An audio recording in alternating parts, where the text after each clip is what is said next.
फक्त मुंबईलाच नाही तर युद्धाच्या झळा आता मराठवाड्याला देखील तडाखा देऊ लागलेल्या आहेत। केंद्र सरकारने व्यावसायिक गॅस पुरवठा बंद करण्याचा निर्णय घेतल्याने आता छत्रपती संभाजीनगरमधील औद्योगिक क्षेत्रात खळबळ उडाली आहे। येत्या 2 दिवसांमध्ये शहरातील तब्बल 2800 उद्योग आणि 920 हॉटेल्स बंद पडण्याच्या मार्गावर आहेत। सीएमआयने दिलेल्या माहितीनुसार गॅसचा साठा संपल्यामुळे उत्पादनात 60% कपात झाली आणि आता व्यावसायिक गॅस अभावी शहराची अर्थव्यवस्था आणि खाद्य संस्कृती दोन्ही व्हेंटिलेटरवर आहेत।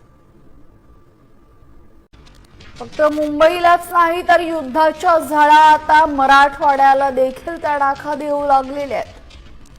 केंद्र सरकारने व्यावसायिक गॅस पुरवठा बंद करण्याचा निर्णय घेतल्याने आता छत्रपती संभाजीनगरमधील औद्योगिक क्षेत्रात खळबळ उडाली आहे। येत्या 2 दिवसांमध्ये शहरातील तब्बल 2800 उद्योग आणि 920 हॉटेल्स बंद पडण्याच्या मार्गावर आहेत। सीएमआयने दिलेल्या माहितीनुसार गॅसचा साठा संपल्यामुळे उत्पादनात 60% कपात झाली आणि आता व्यावसायिक गॅस अभावी शहराची अर्थव्यवस्था आणि खाद्य संस्कृती दोन्ही व्हेंटिलेटरवर आहेत।